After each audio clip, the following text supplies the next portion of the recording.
Part 6. Welcome to the last our Torah Motion series on Zoom on biblical commentaries they didn't teach you in Yeshiva. Part 2, Rabbi Tzvi Hoffmann, and it's been a pleasure once again learning with Dr. Lockshin. We look forward to learning with him again in the new year, in the secular new year, 2021. But now for the next little while, this will be the last of today's classes, and want to thank you. And B'vakasha, we look forward to this morning's or this evening's class. Thank you, Rabbi Kelman. And just to review a little bit about Rabbi Tzvi Hoffmann, whom we were studying last time. I'll share a screen where we will see some text about Rabbi Tzvi Hoffmann. He died in 1921 in Germany. He was born in the 19th century in Hungary. Much of his career was spent in his intellectual career was spent in fighting the good fight of Orthodox Judaism against biblical criticism, and that's a very important element in his Bible commentary. We'll say a little more about that today. But also he was a Bible commentator, and he was a rabbi who wrote a commentary on the Bible and tried to make the Bible meaningful to people in his generation. You know, I took a look at this week's Parsha to see if I could find something typical of Rabbi Hoffmann in this week's Parsha. So the Parsha begins, Vayetze Yaakov mi Be'ersheva vayelech Harana. Jacob left Beersheba and he went Harana. Okay, so then we see the next verse says, Vayifka b'makom vayalen sham kiva hashemesh vayikach me'avnei hamakom. He came upon a certain place. He stopped there for the night, for the sun had set, and the place where he stopped was Beit El. Now, question is, what does the phrase Vayelech Harana mean? It might be understood as saying that he left Beersheba and he came to Haran. So if he came to Haran, then he's left Eretz Yisrael. And then what's he doing at Beit El in the next verse? So the simplest understanding is Rashbam's understanding and other commentators who say he went in the direction, he left Beersheba going towards Haran. And so along the way, as he's going towards Haran, he came to Beit El and he came to various other places along the way. However, there is a midrashic understanding of it that Rashi quotes, so many people would presumably know this midrashic understanding, and Rabbi Hoffmann quotes it in his commentary. The rabbis explains, when he reached Haran, he said to himself, did I pass some of the places where my ancestors prayed without praying there myself?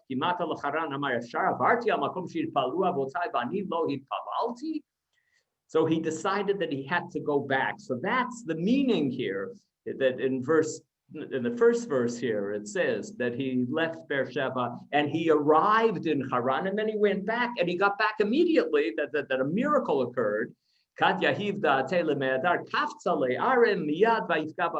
soon as he decided to go back, he arrived there miraculously, immediately, and that's how this alleged contradiction between verse 10 and verse 11 is resolved. That in fact he did reach Haran, and then he came back because he realized the importance of praying in the places where his forefathers had prayed beforehand. So Hoffmann quotes this midrash, and then he writes, Rabbi mashma'uta shel agada zo liYisrael. This midrash is very meaningful for Jews. Gam kasher hem ma'aminim ki hine higiu lamatara והם בטוחים מפני הרדיפות, אף על פי כן עליהם לשוב ולחזור אל המקומות הקדושים, אל אותם המקומות שבהם היו האבות, מחפשים את האלוהים בתפילה ואף מצאוה. What's the meaning of this midrash? Well, obviously, of course, Rabbi Hoffmann understands that Rashbam's interpretation, and other commentators say the same thing, that he was going towards Haran and then he came to Beit El. But he said there's an idea in this midrash. The idea is that even when you have reached safety, and that's why, of course, Yaakov was leaving, because he was running away from his brother Esau, and he went, when it says there that he left Beersheba and he got to Haran, he had reached safety. Okay, I'm safe now. I'm away from Eretz Yisrael, and now Esau is not going to be able to touch me.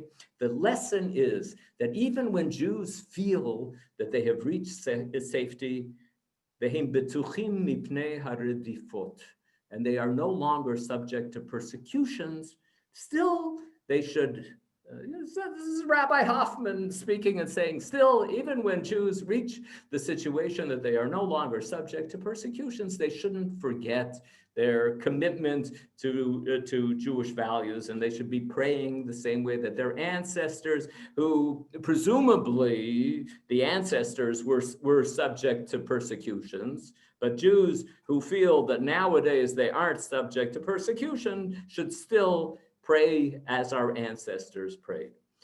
Why did I consider this a significant comment? So it shows, his method as trying to make the Torah text meaningful and the midrashim meaningful to people of his days, but also the irony of this text that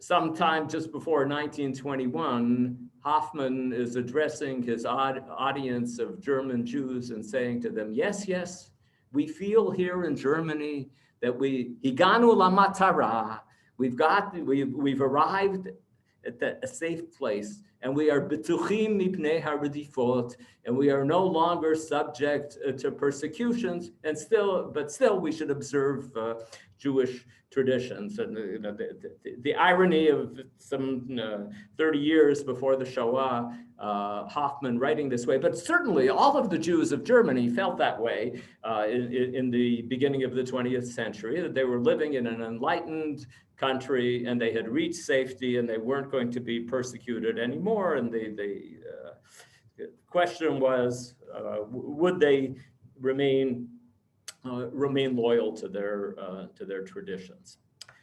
Okay. That's just one thought. I'd just start with the Parshat HaShavua. The next thing I want to talk about was something that Rabbi Kelman, an issue that Rabbi Kelman raised in the last class. He said, so how meaningful was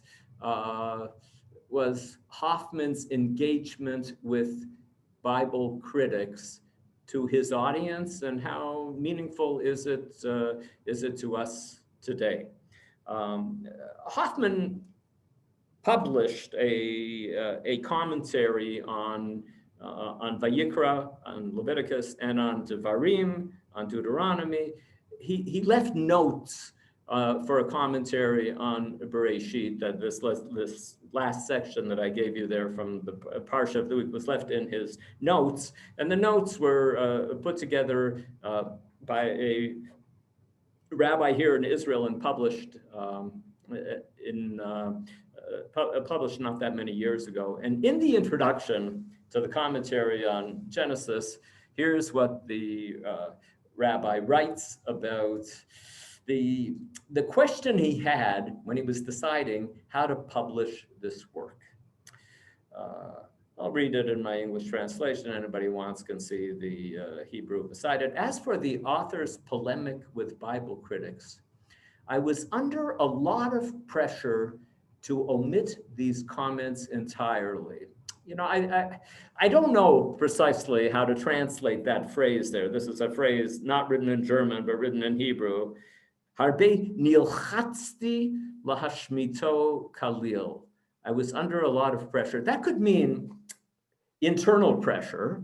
It could mean that he was just feeling, what am I doing writing this stuff here? Or it could mean that people were saying, how can you give a podium for these Bible critics, because Hoffmann is often quoting these Bible critics and telling you the apicorsis that they say, and so it's possible that the editor of this volume felt pressure from people saying to him, "Don't publish this thing, because somebody might actually be influenced by reading what the critics say and won't find Rabbi Hoffmann's arguments against them sufficiently strong." So whatever it means, I was under a lot of pressure, internal pressure or external pressure, to omit these comments entirely, both because many of these comments are out of date, but also because, as Rabbi Kelman suggested last week, those faithful Jews who study Torah have no interest in this, and in fact see such discussions as damaging, that there just aren't that many frum Jews who are worried about the question of what the biblical critics have to say. But it seems to me, the editor says here, that would go against my primary purpose, presenting Rabbi Hoffmann's ideas accurately as they were written. So this is somebody with a good academic. He isn't an academic, but with good academic method, and saying, I'm bringing a book to press, and I am saying that this is not my book, but it's David Tzvi Hoffmann's book, and so I should present the book the way Rav David Tzvi Hoffmann presents it. Now, this might seem to be a no-brainer that that's what you would do if you were publishing a book like this, but you can imagine somebody making the opposite argument, the argument that says, this is old-fashioned, it's not of interest. Why don't we take the kernels of the commentary that are relevant to people today and publish those? Because we're not living in the beginning of the 20th century anymore. We're living in the beginning of the 21st century. So what do we need to see the issues that exorcised Rabbi Hoffmann? Nevertheless, I decided to move the polemics with the Bible critics out of the body of the commentary and into the footnotes at the bottom of the page. Thus, without omitting these sections entirely, I am not forcing the readers to read things that they do not want to read. So if you open up the commentary on Bereshit, you will see that anything that is an argument against Bible critics is in the footnotes, and it's not in the text. And that's not because Rav David Tzvi Hoffmann decided to put those things into the footnotes. It's because the Frum editor here in Israel, the book was published in Bnei Brak. I don't know anything actually about the editor himself, but I know that the book was published in Bnei Brak, and they thought that in Bnei Brak it made sense to have the engagement with biblical critics in the footnotes and not in the commentary. I thought that I would give just one more example of Hoffmann engaging with the biblical critics, a famous example of a text that Bible critics cite to try to prove that Moses could not have been the author of the Torah. The verse a few weeks ago that we read in the Parsha, Vayavor Avram ba'aretz ad mekom Shechem ad Elon Moreh, v'hakanaani az ba'aretz. Abraham passed through the land to the place of Shechem, to the oak of Moreh. The Canaanites were then in the land. When I used to teach this verse in the university, and I would like people to understand the controversy about this verse, I'd give an example like the last time that I was in Thornhill was 5 years ago. Then my Uncle Sam lived in Thornhill.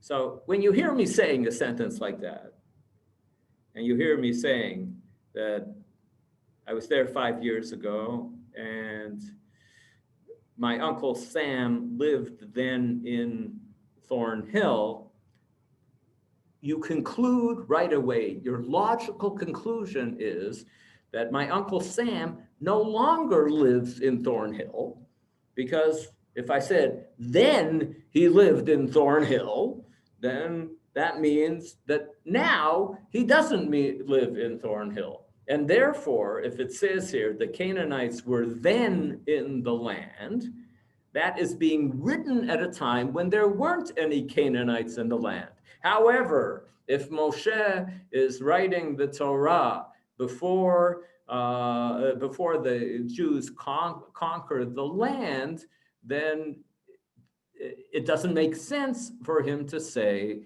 that the Canaanites were then in the land, because in the time of Abraham, because in his time also they were in the land. So why mention it? That's the difficulty with this verse.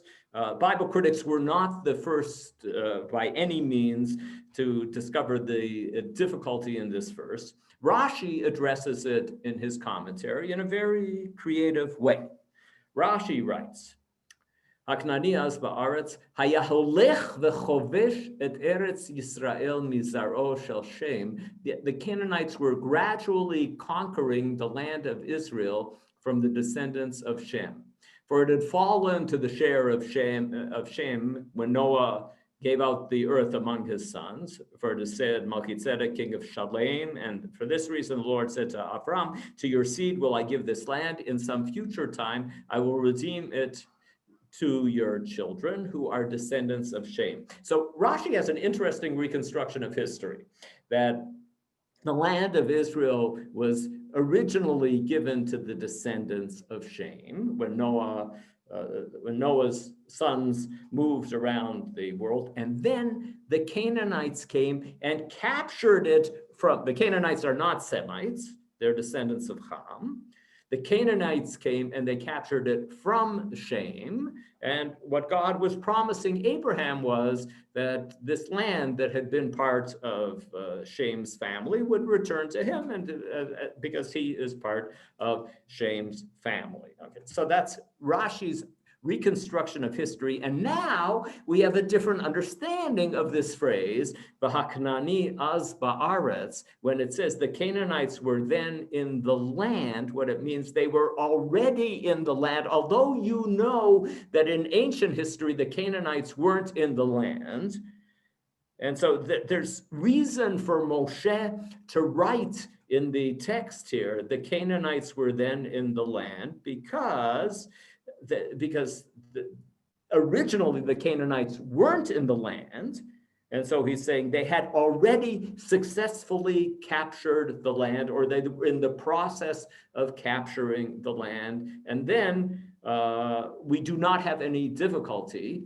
And going back to my example, last time I was in Thornhill was 5 years ago. My Uncle Sam lived there then. That it's possible that I'm saying that because the readers all know, the listeners all know that Uncle Sam used to live in Poughkeepsie. And when I say that when I was there 5 years ago in Thornhill and Uncle Sam lived there then, that I'm telling them that by that point, Uncle Sam had already moved to Thornhill, and maybe Uncle Sam is still there in Thornhill at the same time. And so Rashi is absolutely right from the logical point of view that if you posit this history, that the land of Israel was originally assigned to Shem, and then the Canaanites took it over, then there is sense for Moshe to write in the text, the Canaanites were then in the land, to tell you that the Canaanites had succeeded by then in capturing the land. Okay, so that's how Rashi solves the problem.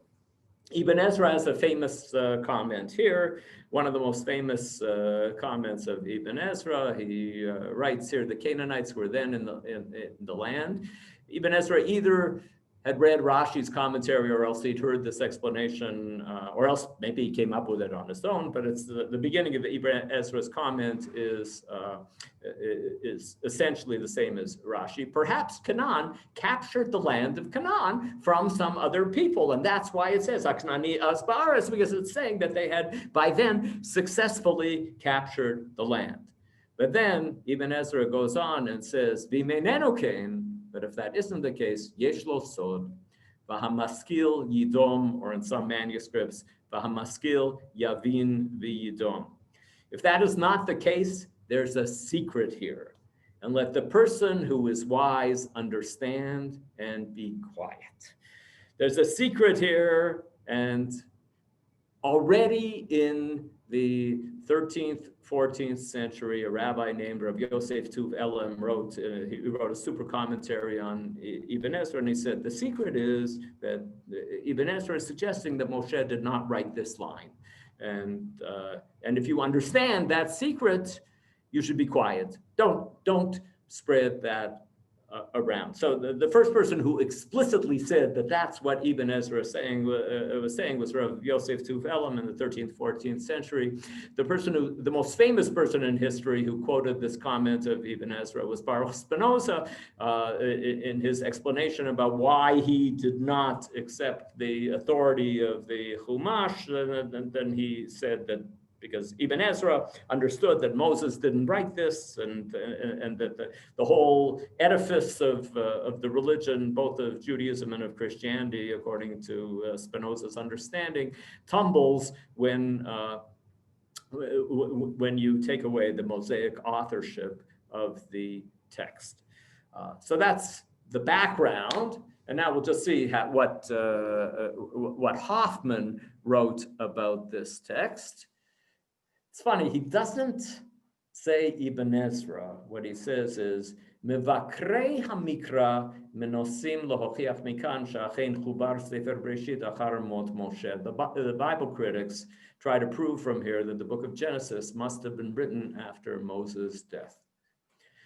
Hoffmann writes, it is very easy to see the foolishness of this interpretation. As if everybody didn't know that in the days of Moses, the Israelites had not yet banished the Canaanites from the land. Hoffmann is saying that according to their understanding, according to the Bible critics' understanding, this must have been written in a time when there weren't any Canaanites. And that's why they had to say, in those days, there used to be Canaanites in the land. And Hoffmann says, it's foolishness. Of course, everybody knows that the whole narrative is leading up to the book of Joshua, which is where the Jews capture the land from the Canaanites. So saying that the author here feels the necessity to remind us that there used to be Canaanites in the land is a nonsensical thing. That's what the critics. So this is very often what Hoffmann does in defending the tradition. He tries to show the logical fallacies in the thinking of the critics, that they're creating a text here that logically doesn't make any sense. Why would an author, let's say in the 7th century, 8th century, 9th century BCE, feel the necessity to tell Jewish readers that there used to be Canaanites in the land at this particular point in the text? Hoffmann calls this foolishness. This is a foolish way of approaching the text.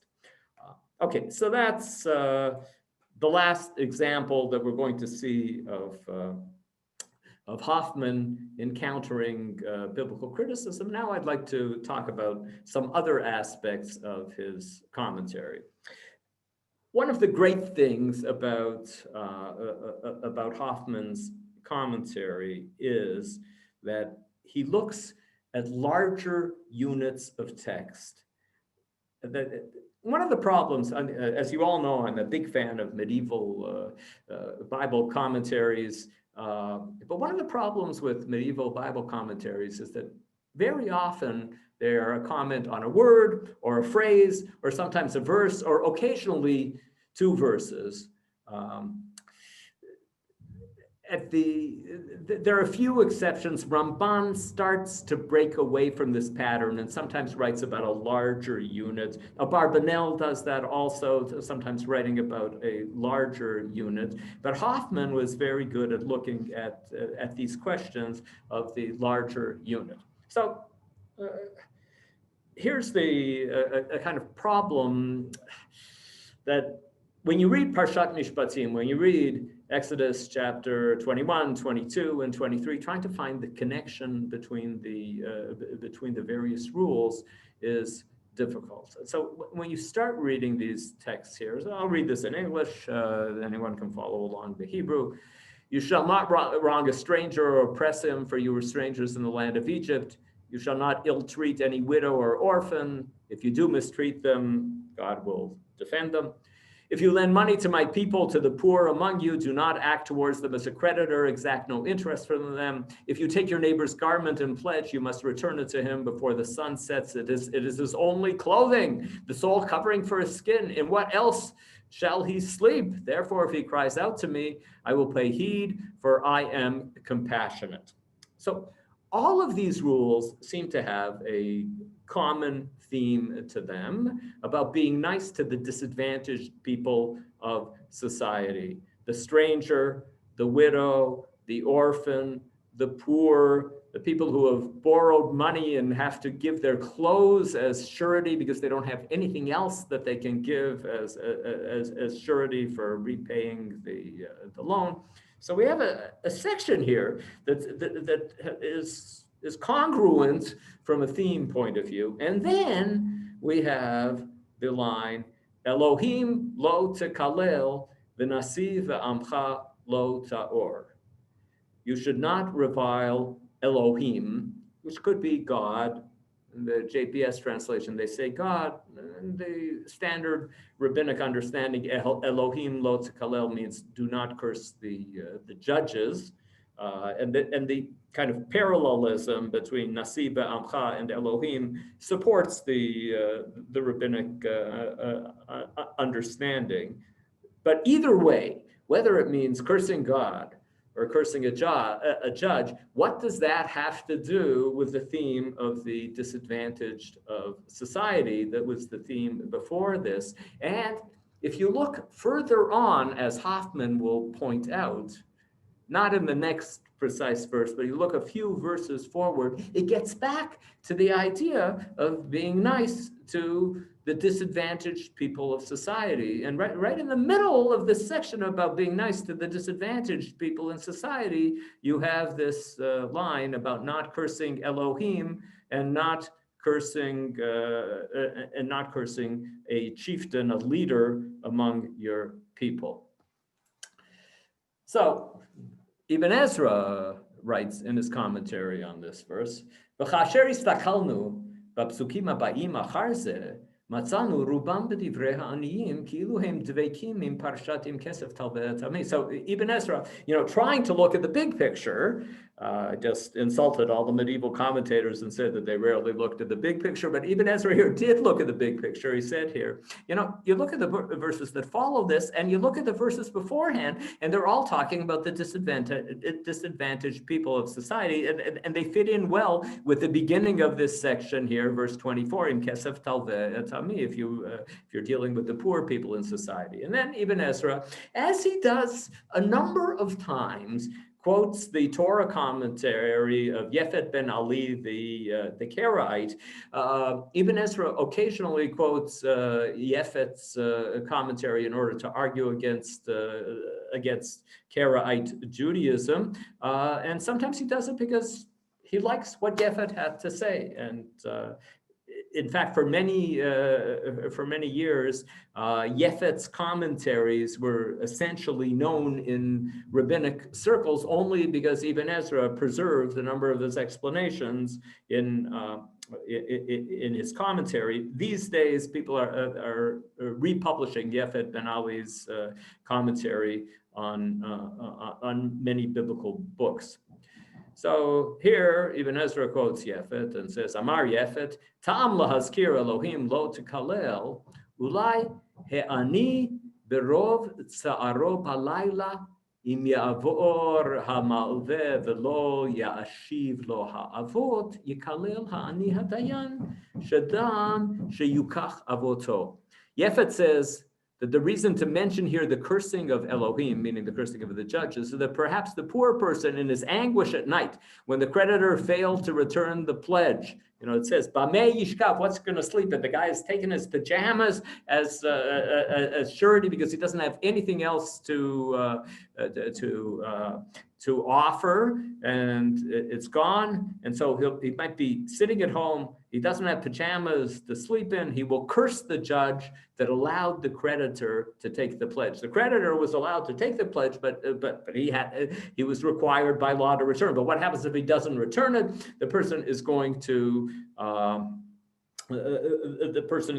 end up cursing the judges. So that's how Ibn Ezra tries to explain. Ibn Ezra at one point says, when we see a list of laws and we can explain the connection between them, well and good, and if we can't explain the connection, that's also okay. And we'll just say, okay, we don't understand but he tries often, and here's what he comes up with. Okay. Hoffmann, writing about this, writes, and I didn't give you a translation here, I'll read through the Hebrew and I'll translate as I go. Ibn Ezra מביע על מקומו של איסור זה בתוך פרשה שרובה ככולה עוסקת במצוות הקשורות לעני, והוא מביא תשובתו של יפת הקראי. So Ibn Ezra writes about this section that almost all of this section is dealing with the poor people or the disadvantaged people of society. And he quotes what Yefet the Karaite had to say about it, and then he just quotes the comment here. We don't have to read the quotation because we just read it. Bram. However, says Hoffmann, Domeh sheheksher hadvarim pashut harbe yoter. I've got a much simpler explanation of what's going on. HaTorah oseret kol kitzoniyut sheyesh ba mishum tzedek. The Torah is trying to keep us from behaving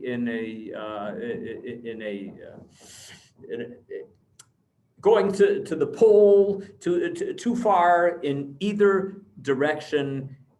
Any behavior that is kitzoni, that's radical in one direction or radical in another direction, if this radical behavior involves injustice. Okay,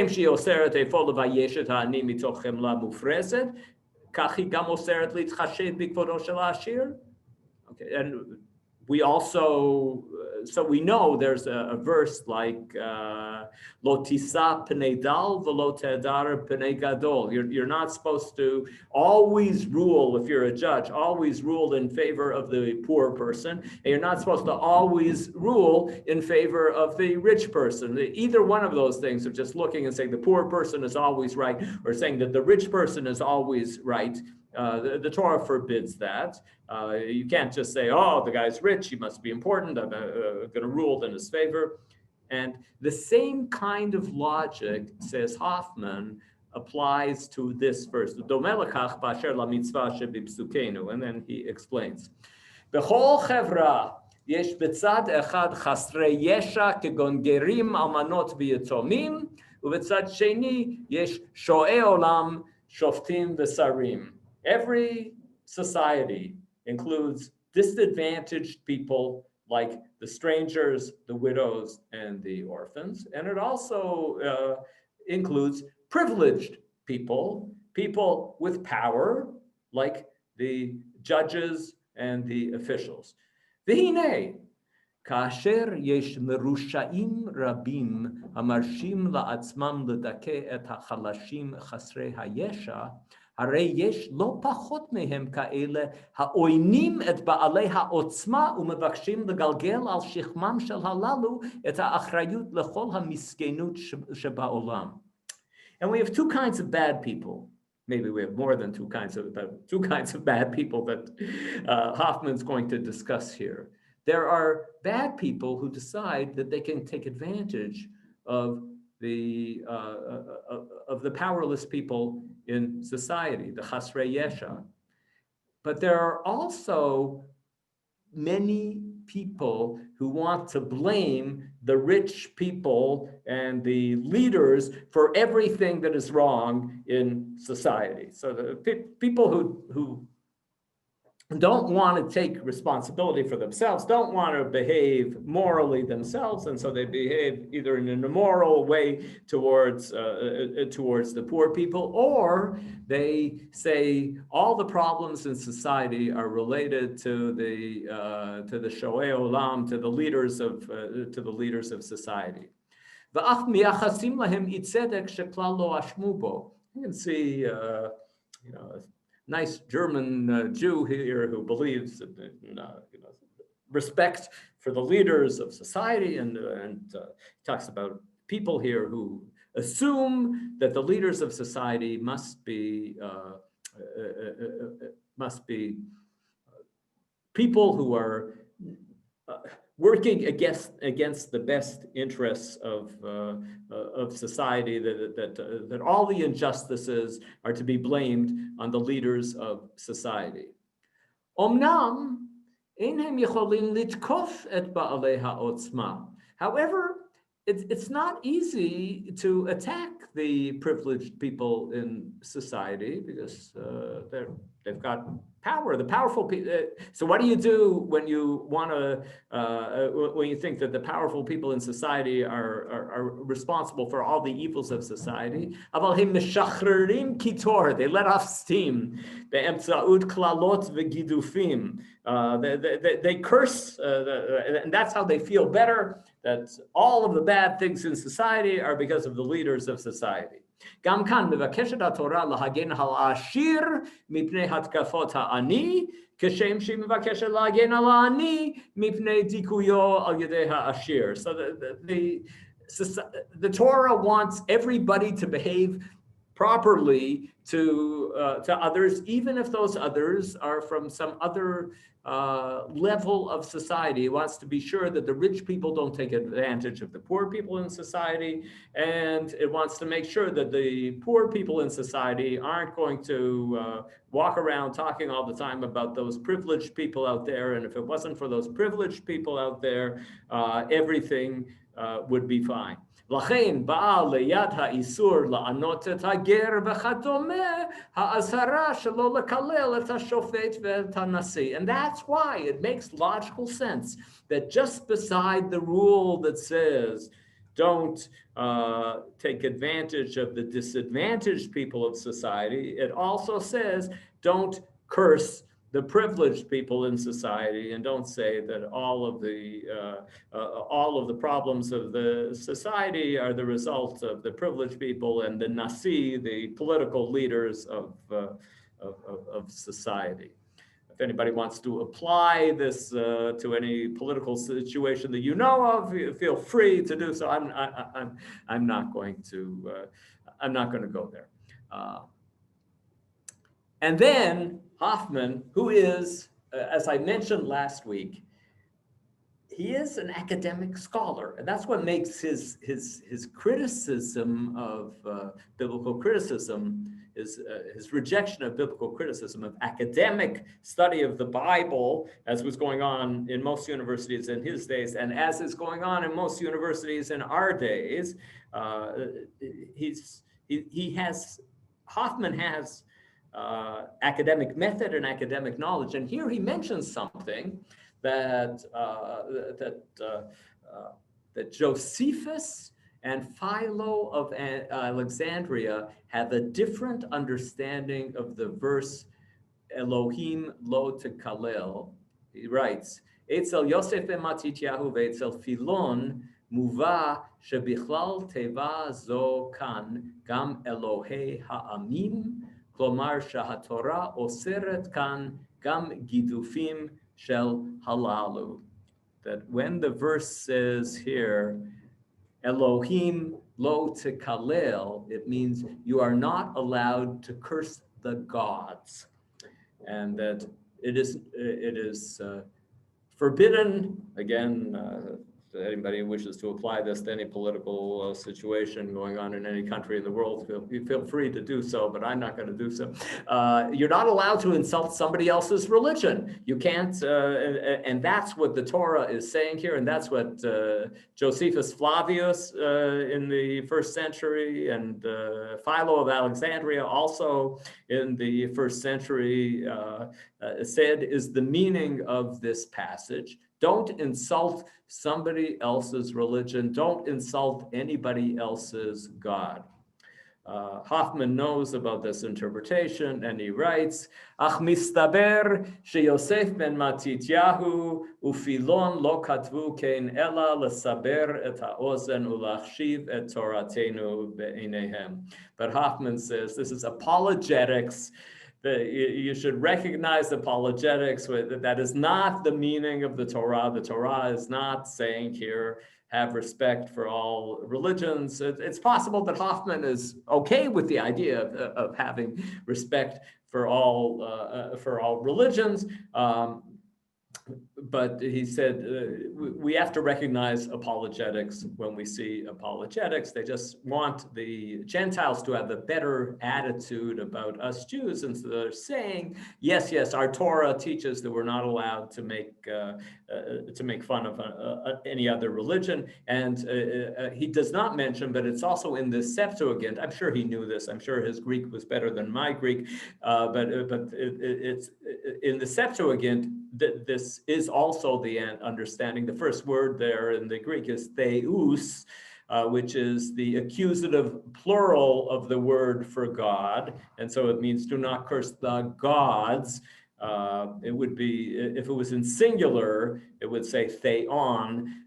That's the accusative singular. So there was the Septuagint comes, of course, from diaspora Jewish circles, and in diaspora Jewish circles, 2,000 years ago, people were trying to portray Judaism as being tolerant of other religions and being against the cursing of other gods. And Hoffmann knows this. And Hoffmann, who's a modern person, probably likes that approach of not making fun of somebody else's religion, but he's too honest a person to say that that is the meaning of this passage in the Torah. Okay, I'm going to try quickly to do one last and slightly complicated theme, but I think it shows you more about Hoffmann and about Hoffmann's combination of academic method and defense of tradition.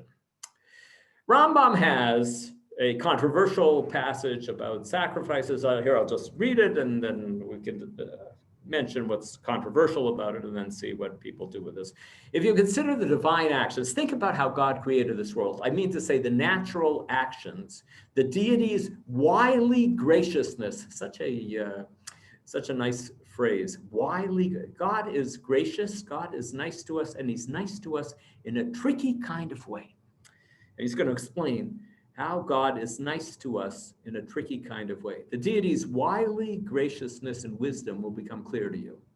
He gives a couple of examples, and he writes, the second example is, the deity made a wily and gracious arrangement for each individual animal of the class of mammals. When such an animal is born, it is extremely tender and cannot be fed with dry food. Accordingly, breasts that yield milk were prepared for them, and the young can be fed with moist food, which corresponds to the condition of the limbs of their bodies, until their limb gradually and little by little their limbs become dry and hard. God does not want us to be consuming breast milk for our entire lives, but he does want us to begin lives and to get strong by beginning our lives with breast milk, and then moving on from then to the food that really human beings for most of our life are eating, and the breast milk is an important step along the way to get us away from breast milk. Many things in our law, in the Torah, are the result of a similar course adopted by the same supreme being. For a sudden transition from one opposite to another is impossible. People, according to their nature, are not capable of abandoning suddenly everything to which they were accustomed. At that time, the way of life generally accepted and customary in the whole world and the general mode of worship in which the Israelites were brought up consisted of sacrificing animals in those temples which contained certain images, to bow down to those images and to burn incense before them. In those days, the pious ones and the ascetic persons were the persons who were devoted to the service in the temples erected to the stars, as I have explained. So that when the Torah was given, everybody thought in the world that the way to worship a god or gods is through sacrifices, and that's what was going on in the world. And so God's wisdom and his gracious ruse, as displayed in the whole creation, was that he did not command us to give up and discontinue all those manners of service. He didn't say, stop offering sacrifices, just as you don't say to a baby, start eating steak and potatoes for dinner, or tofu, or whatever you want to eat for dinner. So a baby, you say, yes, you'll have breast milk.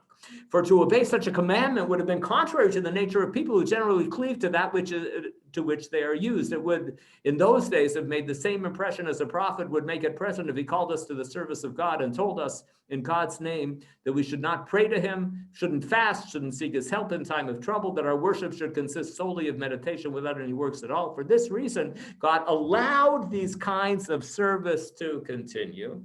And this is, as I said, a controversial passage in Rambam, but I'm pretty convinced that what Rambam is saying here, and the guy that perplexed, is that sacrifices are not something lechatchila. They aren't something that is what God really wants in after society matures. And once society matures and grows up, God wants different forms of worship other than sacrifice.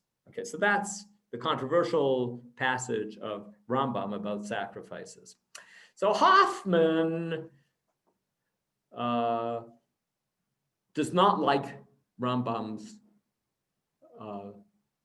approach.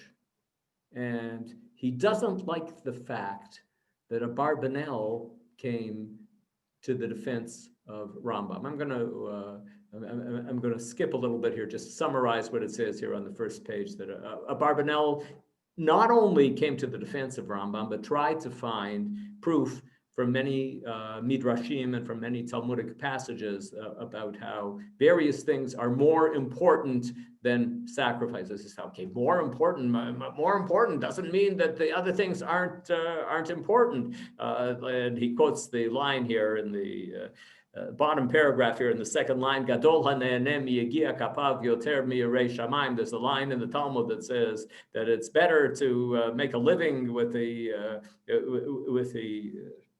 through your own physical effort than to be God-fearing. This does not mean that being God-fearing is a bad thing. It just means that it's also important to work for a living and not to be dependent on other people for a living. So we can find some rabbinic statements that say that there are things that are more important than sacrifices. That doesn't mean that the rabbis thought that sacrifices weren't important. However, he also quotes another quotation that Abarbanel brought to try to prove this. And I'll just read it beginning at the end of the third line here. Here's the text that Abarbanel thinks proves Rambam's position.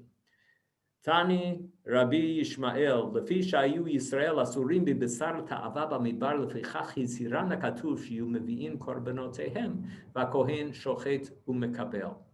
So Rabbi Ishmael said, when the Jews were wandering through the desert, they were not allowed to eat meat except as part of a sacrifice. And that's why they were told to bring their sacrifices to the Kohen, who would prepare it, bring their animals that they want to eat to bring to the Kohen, who would prepare it as a sacrifice. And some of it would be sacrificed to God, and most of it would be eaten by the person who brought the animal. Continuation of the line here. Rabbi Pinchas b'shem Rabbi Levi Amar. So Rabbi Pinchas said in the name of Rabbi Levi, Mashal leben melach shegas libo alav. This can be compared to the son of the king who became kind of chutzpahdik And he started eating non-kosher food. Amar HaMelech, Yochlem al shulchan ze tadir umeatzmo hu nazor.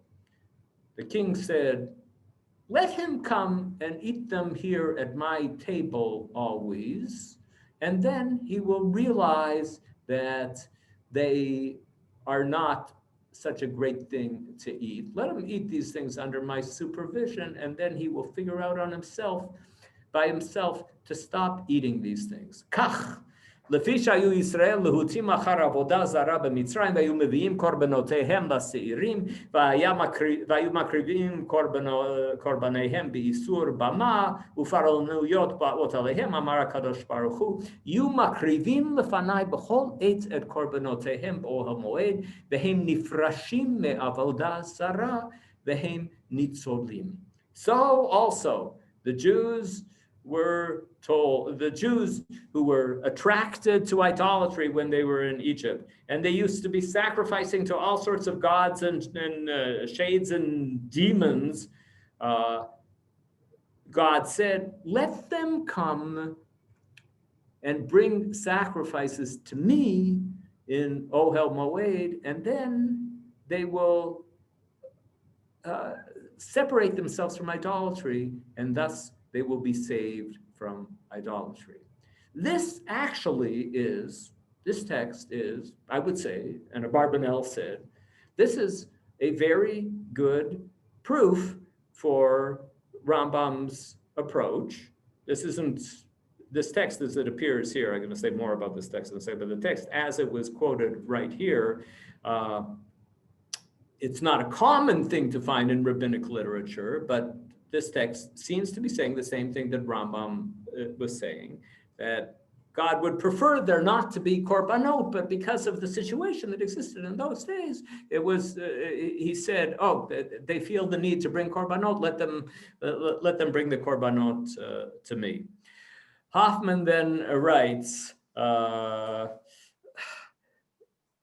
that if, I'm just going to summarize this text because we're running out of time. Hoffmann writes, this would be fine if Abarbanel had quoted the text properly, but in all the versions of the text that we have, that isn't what the text says. So here's Hoffmann using his academic method and going and looking up the text and seeing that Abarbanel is quoting a text that he can't find in any of the manuscripts or any of the versions of that ancient midrash. And if that were written,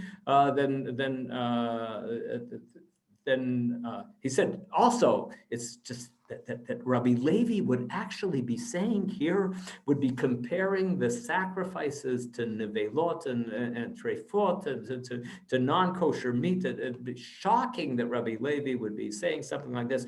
And if you use proper academic method, you discover that that isn't what the Midrash said there. Those of you who want to study this at length, I will send the text to Rabbi Kelman after the class, and you can go and read it yourself what the text actually says. And Hoffmann is right that Abarbanel either is misquoting the text or he had a faulty version of the text. And he concludes at the bottom of the this slide here, Harei she'ena midrash mezalzel be'erach hakorbanot. The conclusion is there is no proof anywhere that the midrash actually says that sacrifices are unimportant. Adarabba.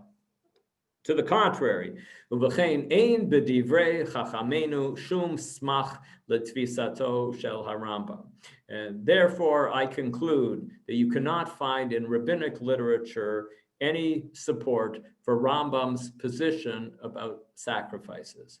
And although, I'll tell you the truth, I like Rambam's position about sacrifices, but I think that it's Rambam's position about sacrifices, and trying to find that this position is the position of Chazal, the position of the Talmudic and Midrashic rabbis and the Midrashim of old is a real stretch. So here we see an example of Hoffmann using academic method of looking for good versions of texts in order to defend the what he sees as the legitimate old-time religion.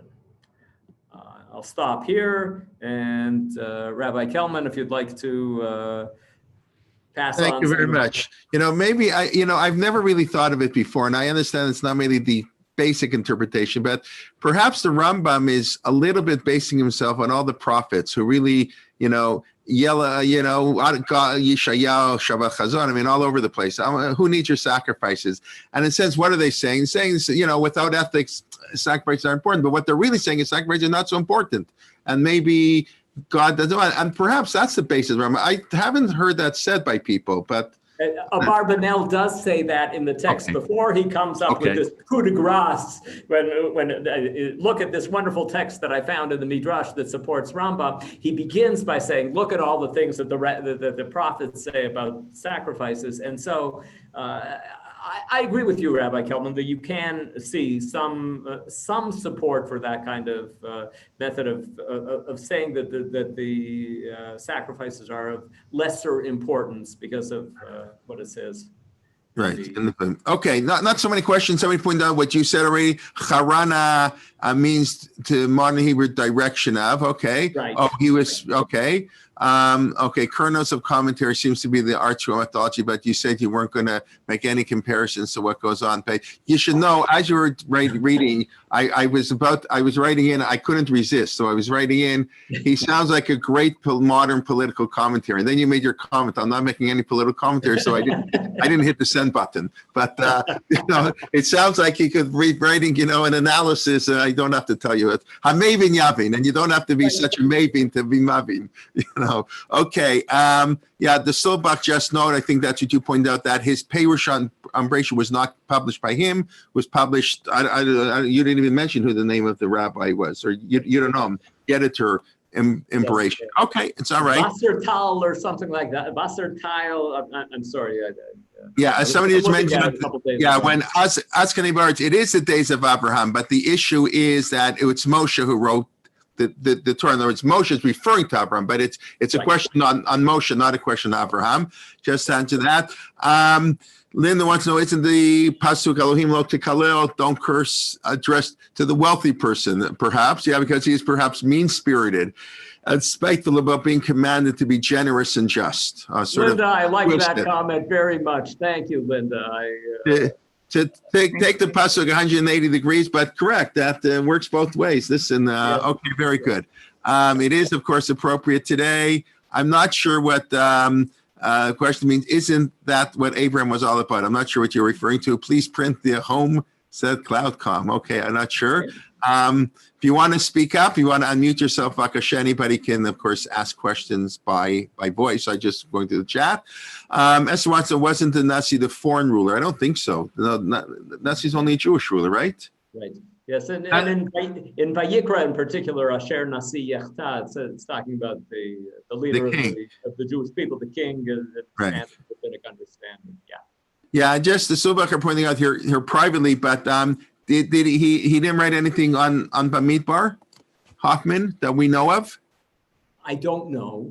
Perhaps Dr. Schulzbach knows whether he wrote on Bamidbar. I don't know. No, they're saying it's too bad he didn't get around to write on Bamidbar. So that's what I think they're commenting. But okay, so they're bringing that Abraham, in a sense, I don't know if was cursing all the other gods. That's what LECU did that later by Philo's interpretation. Abraham's challenged beliefs in society, religion, quote unquote, cursing them. Okay, very interesting. I don't know.